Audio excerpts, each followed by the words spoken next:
Elle est belle, élégante, une princesse au visage d'ange, simple et délicate, caressée par l'innocence, 15 ans. Tellement mignonne, pourtant elle n'en est pas consciente. Elle trouve sa poitrine petite, ses fesses immenses.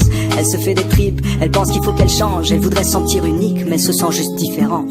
Elle se déteste, elle noie dans les complexes. Ses copines ne parlent que de sexe et elle stresse parce qu'elle est encore vierge en secret. Chaque soir, elle rêve du prince charmant, même si elle sait que ce genre d'histoire n'arrive que rarement.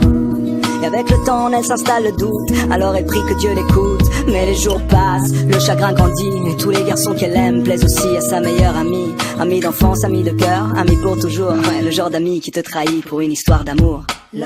On en parle comme d'une maladie qu'on a souvent lorsqu'on est petit, mais dont on guérit quand on vieillit. Et si à 15 ans l'amour est fictif, pourquoi chante-t-elle dans la langue de Shakespeare un refrain qui fait Let me know when the world is a better place.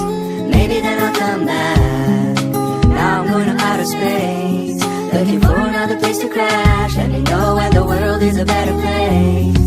But now you have to let me go. I'll meet you there on the patio, where Juliet met Romeo. Il est pisse, enfin c'est ce que ses amis disent. Le genre de gosse qui n'aimait que des ondes positives. 16 piges, si romantique, pas le type classique qui ne pense qu'avec sa tête. Enfin comme tous les mecs qui pensent tout le temps au sexe. Mais ça n'empêche que son rêve est de trouver Juliette. Mais plus il cherche et plus l'espoir faiblit, et l'on oublie le sens de la vie. Il maudit l'époque, il trouve les filles trop agressives. Souvent ça le bloque, lui qui rêve d'une fille timide. Il le sait que c'est stupide et qu'il est trop difficile, mais aucune fille n'arrive à la cheville de celle qu'il s'imagine.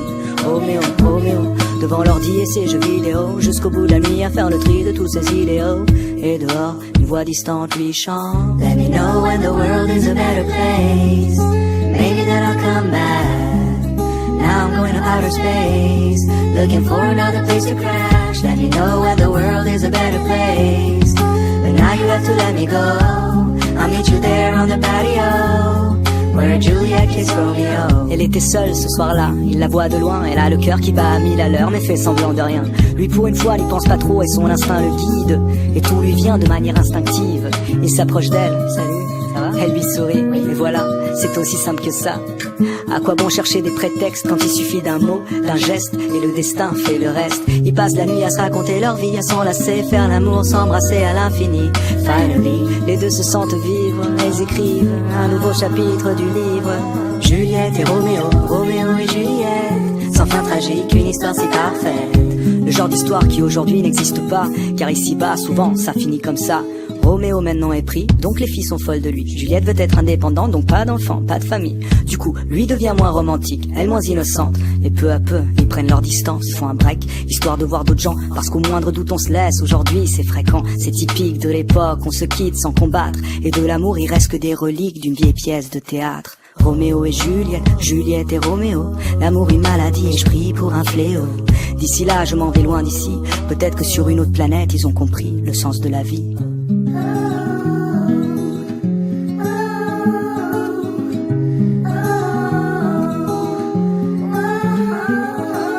Let me know when the world is a better place.